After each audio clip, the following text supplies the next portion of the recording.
Listen. Before you blame the world, before you blame people, before you blame your bad luck, I need you to understand something brutal. Your mind is not you. Yeah, oh, it sounds like you.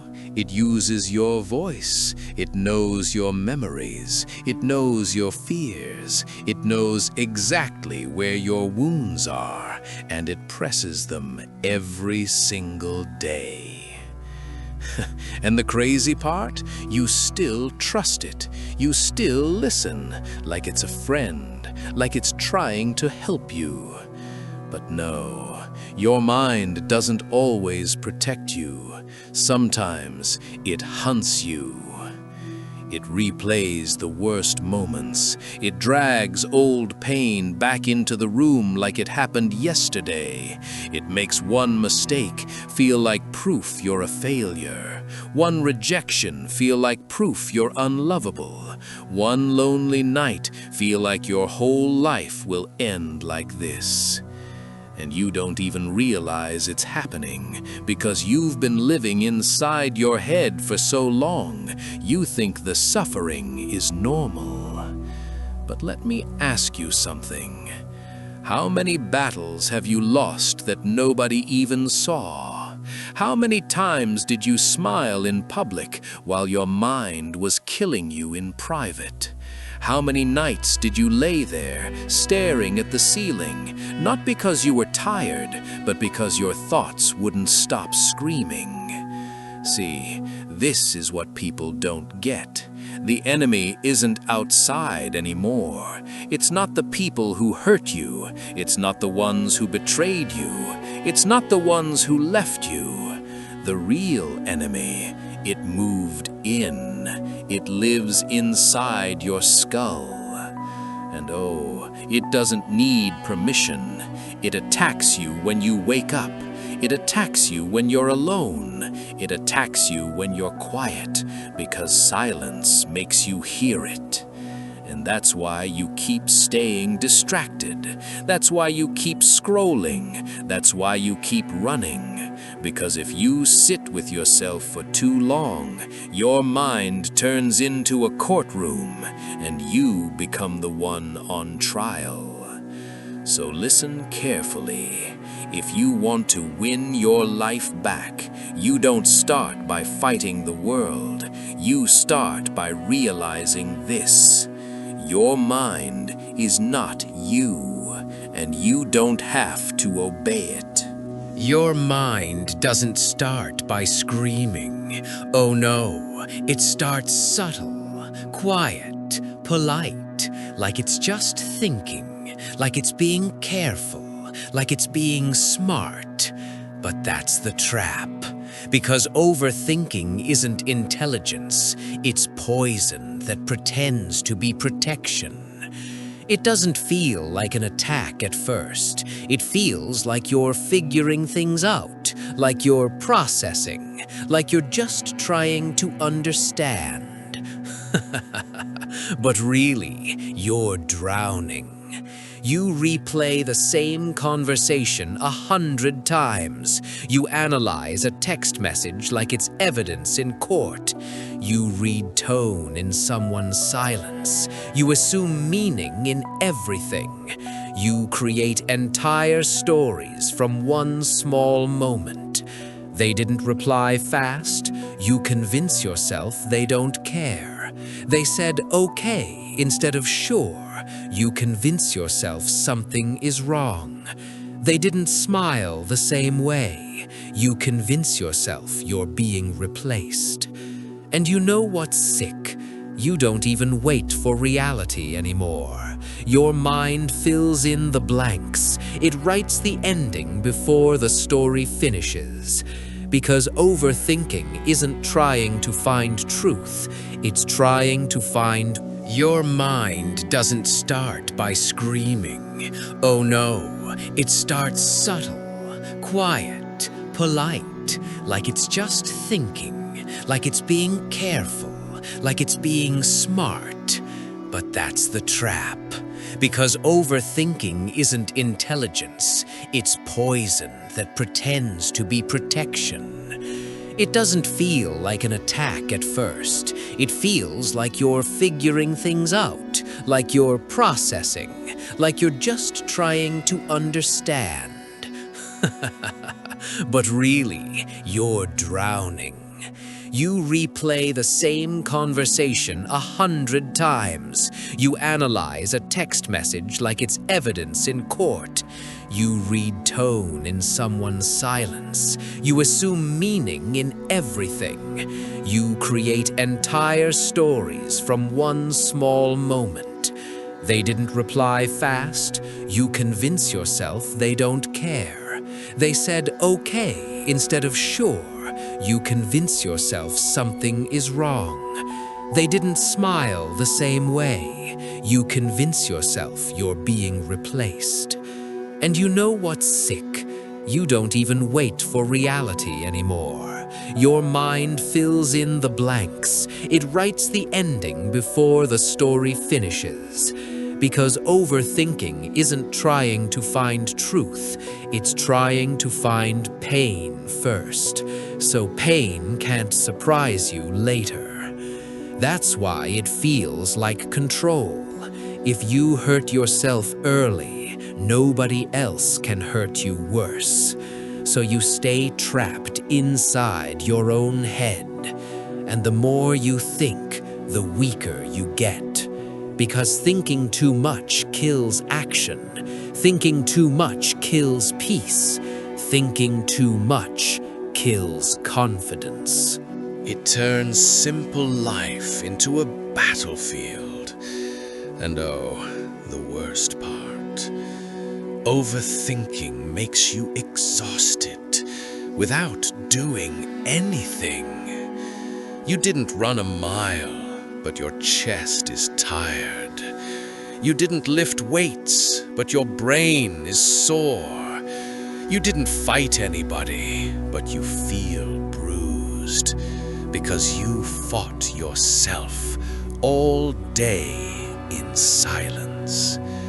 And that's why you can't relax. That's why you can't enjoy anything. Because even when life is calm, your mind is still searching for danger. It's like you don't trust peace. You think peace is just the moment before something bad happens. So you scan, you predict, you worry, you prepare for pain like it's coming. And eventually, you create pain just so your brain can say, "I told you." That's the first attack. Overthinking. Not a thought, a disease. And listen, the moment you stop overthinking, you don't just gain peace, you gain power. Because overthinking is the mind's way of keeping you weak. And if you break that habit, you become dangerous again. Your mind doesn't overthink because it loves you. It overthinks because it's scared. And scared minds don't chase peace. They chase prediction. Because prediction feels like safety. If you can see pain coming, then it can't shock you. If you can expect betrayal, then nobody can embarrass you. If you can prepare for rejection, then you won't look stupid when it happens. That's the trap. Your mind doesn't want happiness. Your mind wants control. So it starts building a world where pain is always the most logical outcome. And oh, it does it so smoothly, you don't even notice. You don't call it, "I'm destroying myself." You call it, "I'm just being realistic."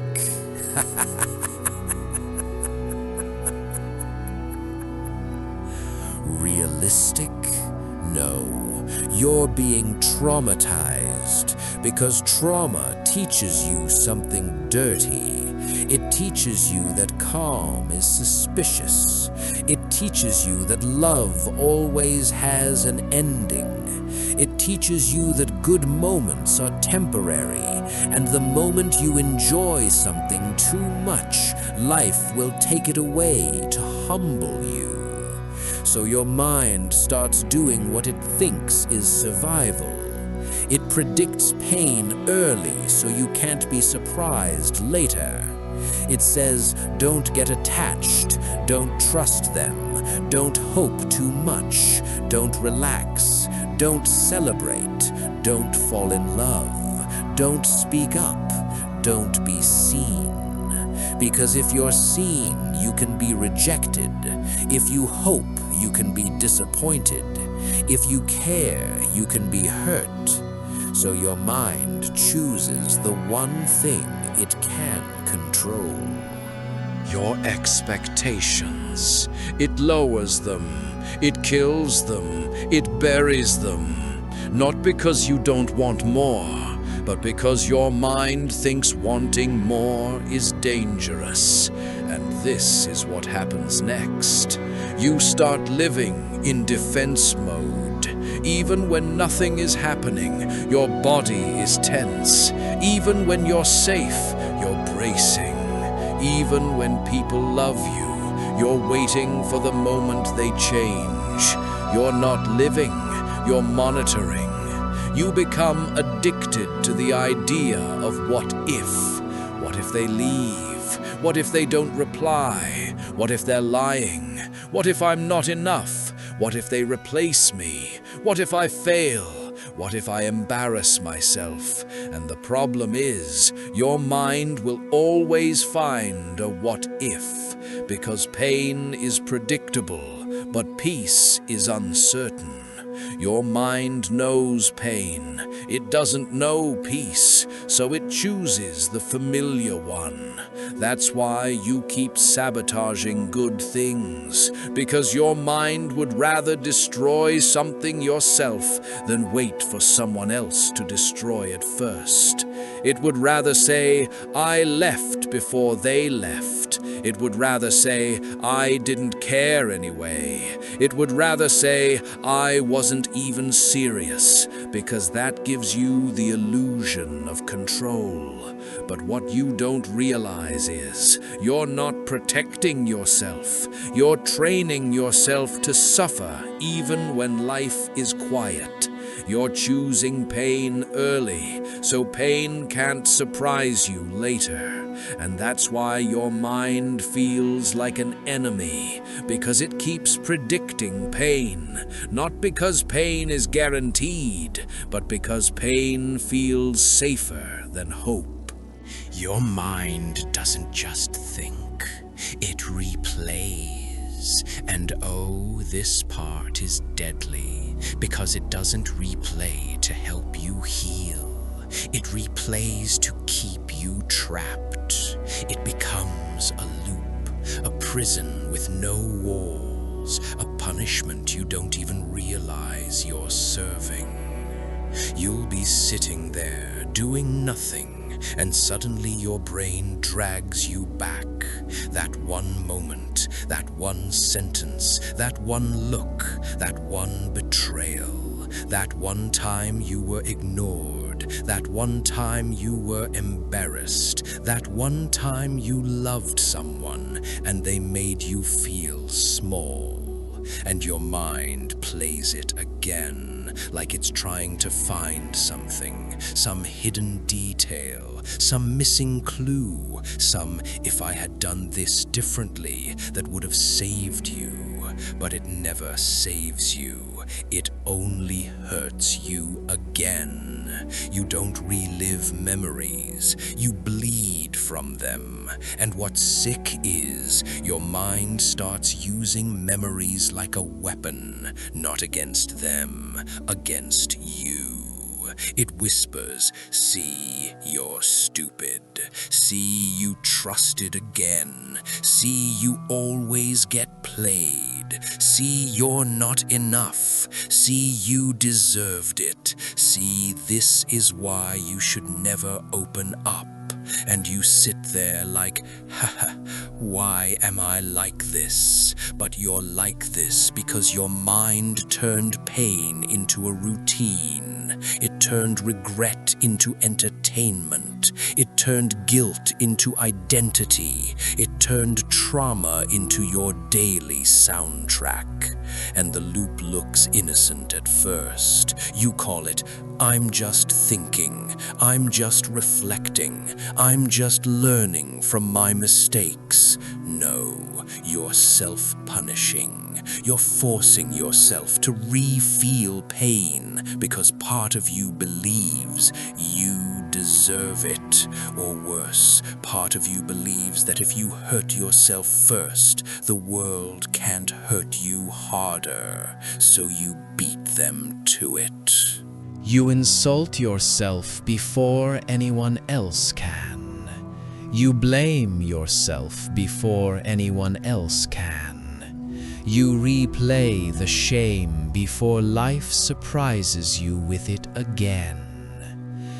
And that's why you're exhausted, because you're living in two timelines. Your body is in today, but your mind is stuck in yesterday. And yesterday keeps collecting interest. Every time you replay that memory, it gets heavier. It gains new meaning, new anger, new shame. And that's why, even on good days, you suddenly feel sad for no reason. Because you're not sad for today. You're sad because your mind reopened a wound you thought you buried. And the cruelest part, you don't replay memories that make you proud. You don't replay moments when you were strong. You replay failure. You replay rejection. You replay humiliation. Because your mind thinks those moments are important. It thinks if we don't remember the pain, we might get hurt again. So it turns memory into a security system. But this security system doesn't protect you. It tortures you. It keeps you in survival mode. It keeps you suspicious. It keeps you bitter. It keeps you small. You stop taking risks because your mind already has a highlight reel of every time you failed. You stop trusting people because your mind has a museum of every time you were betrayed. You stop believing in yourself because your mind only remembers the times you collapsed. So your brain doesn't let you forget the pain because it thinks forgetting is weakness. But forgetting isn't weakness. Forgetting is freedom. Healing isn't remembering every wound. Healing is being able to remember without bleeding. And that's what you haven't learned yet. You haven't learned how to visit the past without living there. So your mind keeps dragging you back, not because you're broken, but because part of you still believes you need pain to stay safe.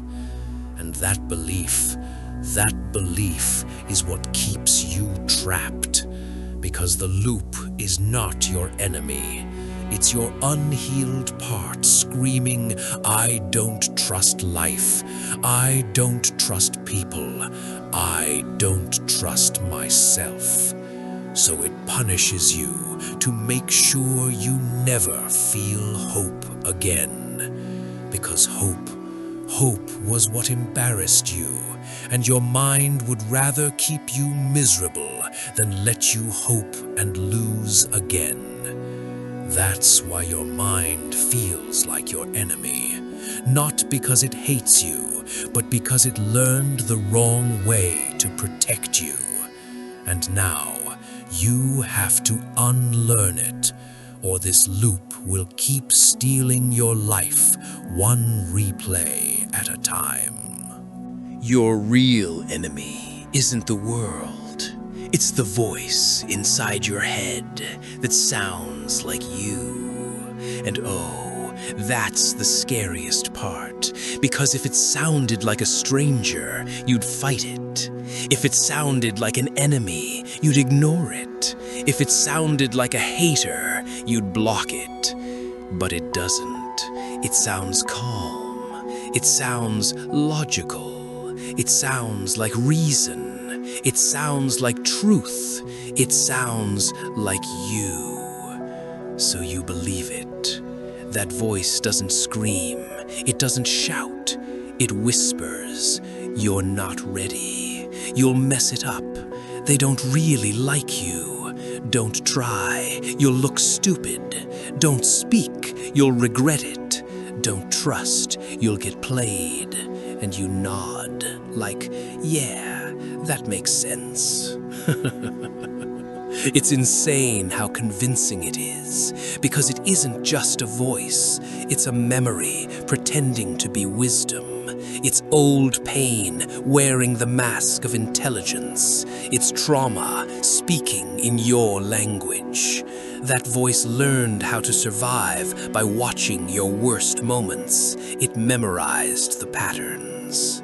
You stop taking risks because your mind already has a highlight reel of every time you failed. You stop trusting people because your mind has a museum of every time you were betrayed. You stop believing in yourself because your mind only remembers the times you collapsed. So your brain doesn't let you forget the pain because it thinks forgetting is weakness. But forgetting isn't weakness. Forgetting is freedom. Healing isn't remembering every wound. Healing is being able to remember without bleeding. And that's what you haven't learned yet. You haven't learned how to visit the past without living there. So your mind keeps dragging you back, not because you're broken, but because part of you still believes you need pain to stay safe. And that belief is what keeps you trapped. Because the loop is not your enemy. It's your unhealed part screaming, "I don't trust life. I don't trust people. I don't trust myself." So it punishes you to make sure you never feel hope again. Because hope was what embarrassed you, and your mind would rather keep you miserable than let you hope and lose again.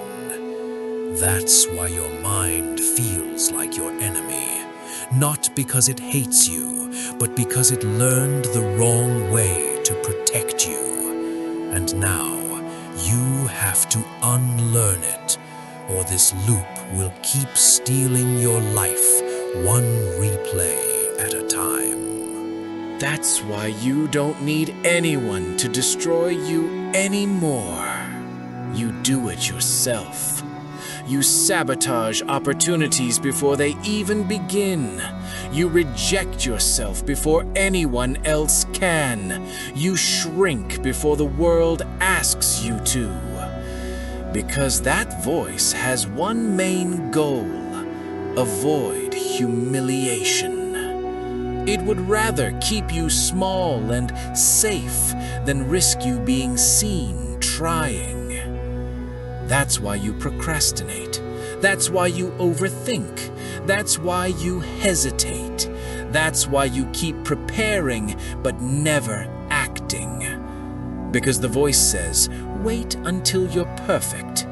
But perfection isn't a goal, it's a delay tactic. Perfection is fear pretending to be ambition. And the sad part?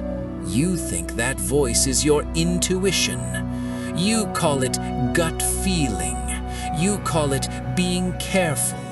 You call it being realistic. But it's not realism. It's emotional paranoia. It's your past trying to control your future.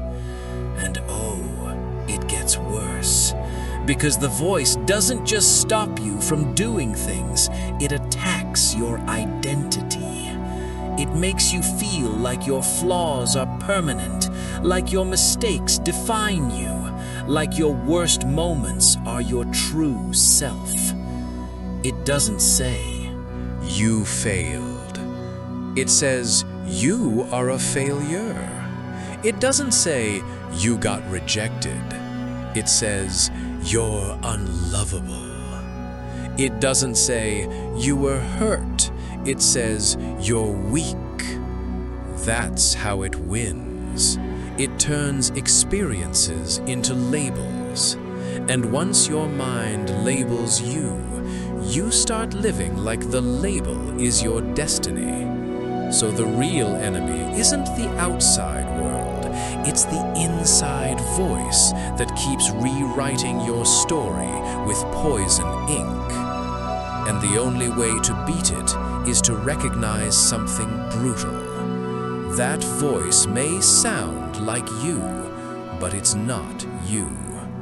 It's the part of you that was trained to survive pain, but never trained to build power.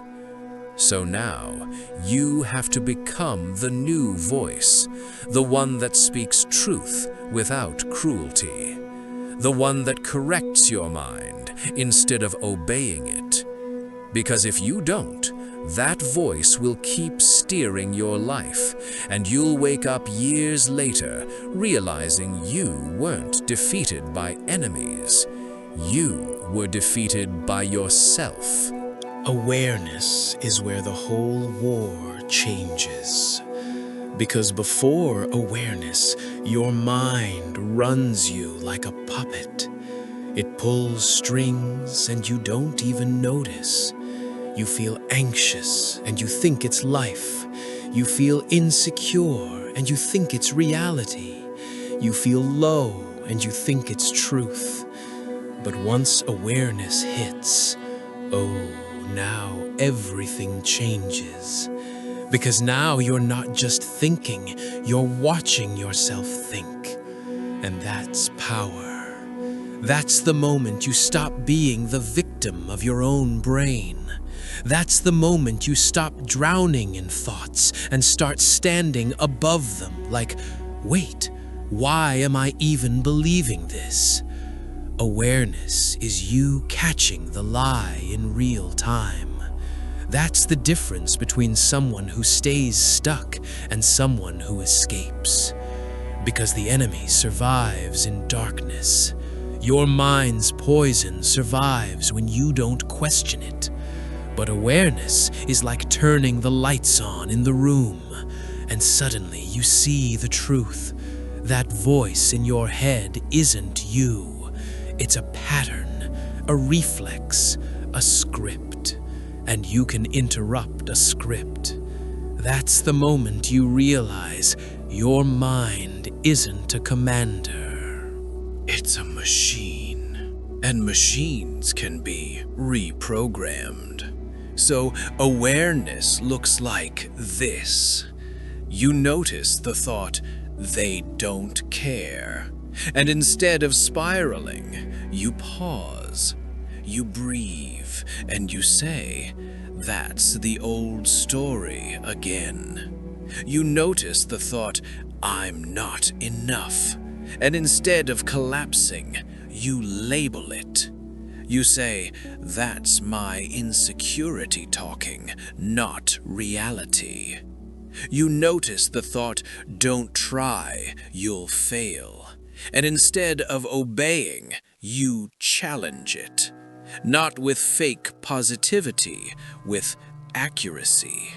Because accuracy is what breaks the loop. You don't need to say, "I'm amazing." That's not believable when you're broken. No, you say something stronger, something real. Something like, "I feel fear, but fear is not a forecast. I feel insecure, but insecurity is not identity. I feel weak today, but weakness is not permanent." That's awareness. It doesn't delete pain, it puts pain in its place. It turns pain from a ruler into a messenger. And that's the shift. Because before awareness, you treat every thought like a command. Every emotion like a verdict, every memory like a prophecy. But after awareness, you start treating thoughts like weather. You don't obey the storm, you prepare for it. You keep walking. And haha, this part is important. Awareness doesn't make life easier instantly, but it makes you untouchable long term. Because once you can observe your mind can't trap you as easily. Once you can name the pattern loses its magic. Once you can see the lie, you can't be hypnotized by it. That's why awareness is power. Not because it makes you happy, but because it gives you control. Control over your reactions, control over your choices, control over your future. And the moment you gain control, your mind stops being your enemy and starts becoming your tool. And that's when the real transformation begins, because now you're no longer fighting life, you're fighting the illusion in your own head. And once you beat that, everything else becomes easier. Not soft, but easier, because you're finally free. You know what happens after discipline. Your identity changes. Not the motivational "I am a new me" nonsense. I mean, you actually change. Because once you stop obeying your mind, once you stop reacting, once you stop chasing comfort, something in you goes quiet. And that quiet, oh, it's dangerous. Because the loud version of you, that was the weak version. The one who argued, the one who explained, the one who begged, the one who got emotional and needed people to understand. But the disciplined version, he doesn't talk much. He doesn't complain. He doesn't announce. He moves in silence. He improves in silence. He suffers in silence and still shows up. And that's why people start feeling your presence differently, because you're not looking for attention anymore. You're not trying to prove anything anymore. You don't react. You observe. You don't chase. You choose. You don't fight for respect. You become the kind of person that demands it without words. And the scary part, your mind starts trusting you. Not because it loves you, but because it knows you don't fold. So the anxiety gets quieter, the overthinking gets weaker, the old voice loses power, because you stopped feeding it. You become calm, cold, focused, And now your silence isn't emptiness, it's control. Your silence is warning. Your silence is strength. Your silence is the sound of a person who knows if he decides to move, nothing can stop him. You're done living in your head. Done replaying old pain like it's your full-time job. Done arguing with ghosts. Done punishing yourself for things that already happened. Because you finally understand something. Your mind was never your home. It was a battlefield, and you've been living inside the war instead of living your life.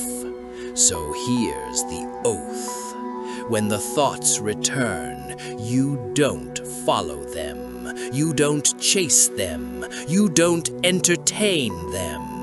You let them pass like noise outside a locked door. Because you're not here to keep surviving the same memory. You're here to build something new. And from this day forward, you stop reacting to every thought like it's truth. You stop treating fear like prophecy. You stop letting your past hold you hostage. You breathe. You stay present. You move anyway. And if your mind tries to drag you back, you remind it calmly, I'm not living there anymore. Because you are not your thoughts. You are the one who decides. And from now on, you live out here, in reality, not in your head.